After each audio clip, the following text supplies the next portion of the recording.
Nederlands. Extra Journaal. Vers van de pers. Welkom bij Extra Journaal. Fijn dat u weer kijkt. We hebben het belangrijkste nieuws voor u op een rij gezet. En we beginnen met het bericht dat er nog geen beslissing door de PAR is genomen. Waar gaat het over? Gisteren heeft er tot bijna middernacht een speciale vergadering plaatsgevonden in de sede van de PAR. De partijraad kwam bij elkaar omdat er een politiek conflict in de partij is. Sita Jezus Leitu, oud-minister, huidig statenlid, is door de leiding gevraagd haar zetel op te geven. Zij weigert dat. De politiek leider van de partij, Quincy Kirigori, heeft gezegd: als Sita niet weggaat, stap ik op. Dat is in het kort de situatie binnen de PAR. Nou is er gisteren lang over gesproken. Er is geen beslissing genomen. Alleen dat de twee het samen proberen op te lossen. Dat Kirigori niet zo vasthoudt van: als zij niet opstapt, ga ik weg.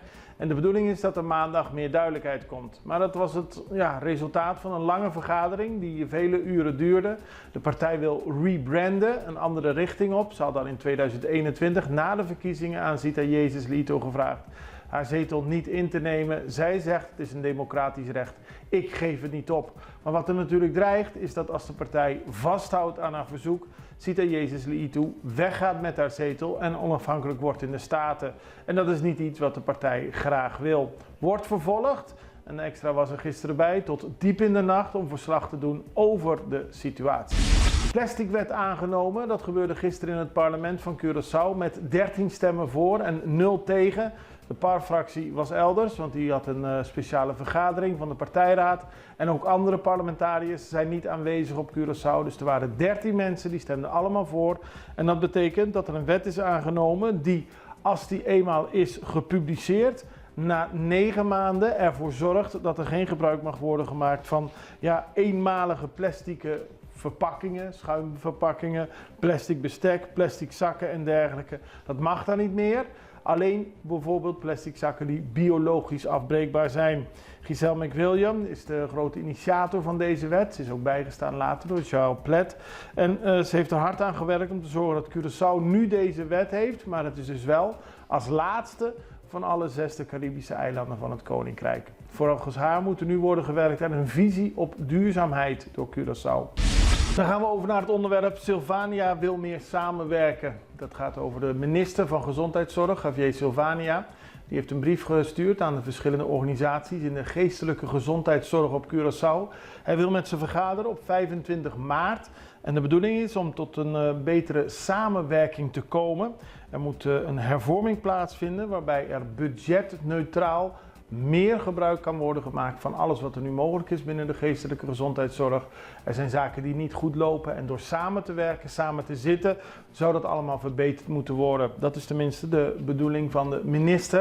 En dat gaat onder meer om de kliniek Capriles, Brasami, FMA, Scuchami, de verschillende organisaties die zich bezighouden met de opvang van mensen in de geestelijke gezondheidszorg.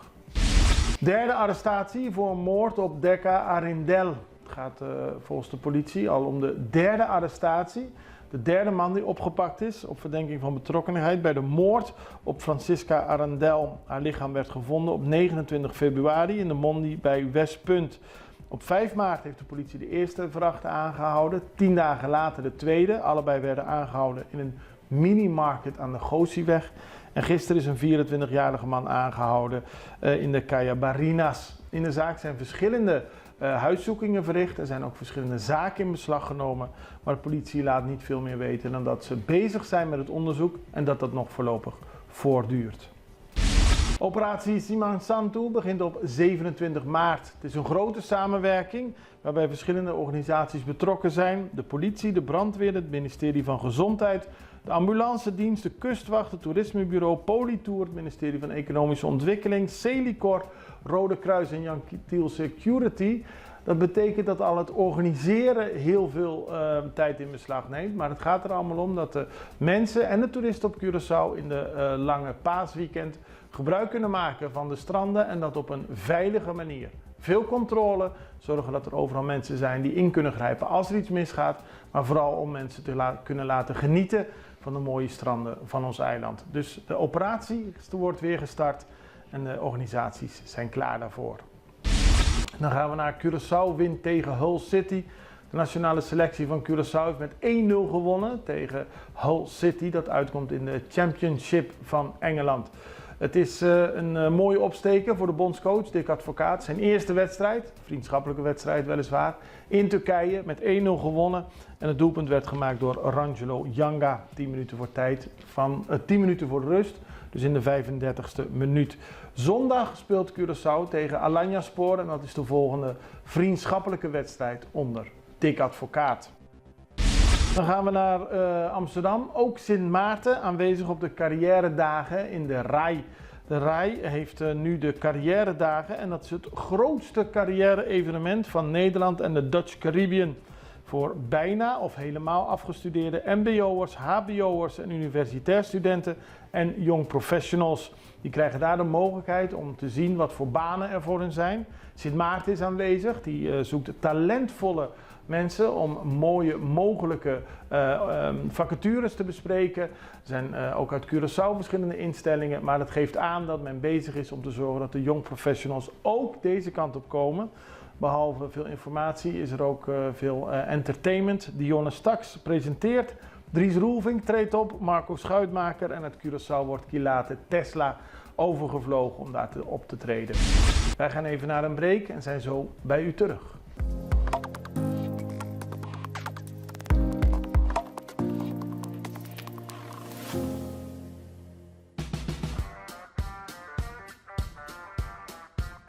Welkom bij Heavy Mix Concrete. Heavy Mix Concrete is in 2009 opgericht door de familie Vieira. Toen de tijd bestond de vloot uit 4 betonmixers, 1 pomptruck en een hele simpele betonplant. Maar kijk nu wat het is geworden. 14 betonmixers, 6 betonpompen en een nieuwe betonbatchingplant.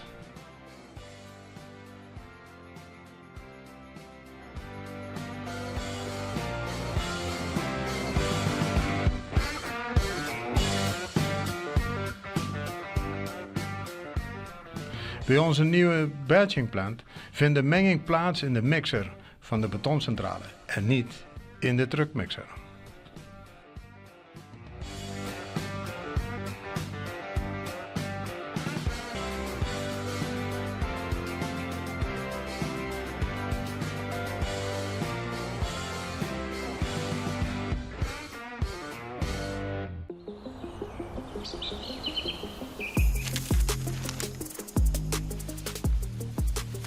Welkom op Curaçao, een van de mooiste eilanden in de Caribiën, een ware parel. En het is een eiland waar je van heel veel zaken kunt genieten. Van de natuur, van de zee, van het eten, van de mensen en zoveel meer.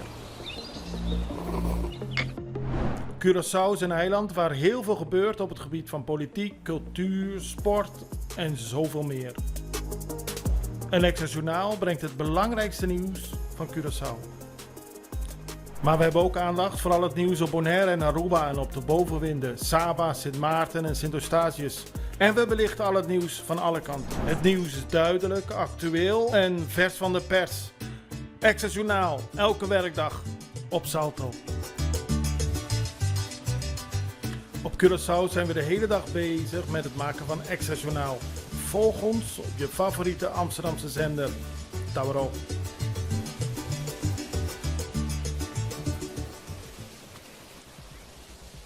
We beginnen op Aruba, want het bezoek van de staatssecretaris Alexandra van Huffelen is daar afgelopen. Ze sprak onder meer met minister Maduro van Financiën en het ging vooral over de hervormingen op fiscaal gebied. Er zijn afspraken gemaakt over de belastingdienst en dat is allemaal in een goede sfeer verlopen, zo zegt de overheid op Aruba. Zoals bekend, het bezoek op Aruba, het ging onder meer over die hoge rente die Aruba moet betalen, die het daar niet mee eens is voor de coronaleningen. Nou, daar is geen akkoord over gekomen, maar voor de andere onderwerpen die waren afgesproken is er wel goed gesproken, fiscale regelingen, belastingdienst en dergelijke. En nu is mevrouw Van Huffelen op Curaçao. Ze spreekt daar onder meer met minister-president Pisas over de onderlinge regeling samenwerking bij hervormingen en de investeringsfondsen. Ze spreekt verschillende ministers. Ze praat over projecten uit het landspakket, bezoekt de raffinaderij en 2 scholen die zijn opgeknapt met geld uit Nederland. Later vandaag geeft ze een persconferentie. Dan gaan we naar mevrouw Yvonne Wolthuis-Olf. Zij is van de Fundación Hende y Medio Ambiente en zet zich al jaren in voor het feit dat iedereen schoon drinkwater in huis zou moeten hebben. Daarvoor is ze naar de rechter gegaan. Tot nu toe heeft ze die uitspraak nog niet te horen gekregen. Het ministerie van SOHW is wel bezig om te voorkomen dat mensen in een situatie komen waarbij water wordt afgesloten. Maar volgens Yvonne Wolthuis-Olf is het iets fundamenteels dat iedereen gewoon toegang moet hebben tot drinkwater. Dan heeft in Nederland de rechtbank in een vergelijkbare rechtszaak gezegd dat dat zo is. Dat kinderen niet te dupe mogen worden van het feit dat hun ouders een financieel probleem hebben met de waterbedrijven. Kinderen mogen niet opgroeien in huishoudens zonder schoon drinkwater. Yvonne Wolthuis-Olf is blij met deze uitspraak en we spraken haar en vroegen haar wat dit voor Curaçao betekent. Ja, ik denk het wel. Ik denk wel dat het gevolg heeft, want het zijn ook internationale verdragen die hier spelen natuurlijk. En ja, wat ons betreft, wij gaan gewoon doorprocederen. Je gaat doorprocederen? Ja. Er is geen hoger beroep aangespannen tegen de uitspraak in januari van dit jaar, maar doorprocederen betekent dat jij wel blijft strijden voor de mensen dat gewoon die mogelijkheid er is dat ze toegang hebben tot water. Ik vind namelijk niet dat het waterbedrijf, laat ik het zo maar zeggen, moet bellen van ja, mevrouw Huppeldepup die kan waarschijnlijk in problemen komen. Bellen naar de SOHW van ja, springen jullie in, helpt die mevrouw? Nee, het moet gewoon niet meer afgesloten worden. En dat is eigenlijk waarvoor wij strijden. Je bent die strijd aangegaan. Ja. Je doet het hier op Curaçao. In Nederland zijn er 2 organisaties die dat zijn begonnen. Ga je de strijd winnen? Hoe sta je erin in de strijd? Nou, met gestrekte benen ben ik erin gegaan, om maar zo te zeggen. En ja, gewoon door blijven gaan. Dat is, ik ben nooit iemand geweest die alles makkelijk opgeeft. Hè? Van als ik iets begin, dan wil ik het ook afmaken. En ik moet dit afmaken. Maar het is een strijd tegen onrecht in jouw ogen? Het is strijd tegen onrecht, ja. Want ik vind gewoon dat iedereen toegang moet hebben tot water. En ik vind het niet, ik vind het niet terecht dat de bal vaak bij de minder bedeelden wordt neergelegd. Want dat gebeurde in het begin toen we er pas mee bezig waren. Ja, ze betalen niet, dus dan krijgen ze geen water. Niet, dus ja, dan moet je maar kijken. Dan krijg je ook geen water. Maar zo is het niet. Er zijn gewoon mensen die geen water hebben. Ik ken heel veel mensen die nog steeds geen water hebben. Die zijn al jaren bezig. Dus één mevrouw waar wij voor gestreden hebben, die heeft al 9 jaar geen water. Dan denk ik, ja, dat vind ik wel heel erg. En dat heb ik ook naar de rechtbank toe aangegeven. Maar helaas is de rechter daar toch niet in meegegaan. Dat is wel jammer. Ja, met wat er in Nederland gebeurt is de kans wel groot dat die kant op gaat. Ja, ik heb goede hoop. Wolthuis-Olf benadrukt dat haar strijd er één is voor de mensen die in armoede leven, die zelf niet gehoord worden, vaak aan hun lot worden overgelaten. Er zijn veel schrijnende gevallen van mensen die ooit zijn afgesloten en nooit meer zijn aangesloten. Mensen die jarenlang zonder water moeten leven. Kinderen die daar ook mee te maken hebben. Daarvoor voert ze haar strijd en iets wat haar betreft nog niet afgelopen. Dan gaan we naar Uruguay. Daar is sprake van overstromingen. Meer dan 5000 mensen zijn ontheemd geraakt. En dat komt door overstromingen op verschillende plaatsen in Uruguay na zware stormen, sterke windstoten en zware regenval. Er zijn veel mensen geëvacueerd, bijna 1000 mensen en bijna 4000 mensen zijn op eigen beweging uit hun huizen gegaan naar veiliger gebieden. Het gaat om extreme weersomstandigheden die vooral donderdag tot heel veel regenval heeft geleid. En dat gaat vooral om het midden-zuiden van het land.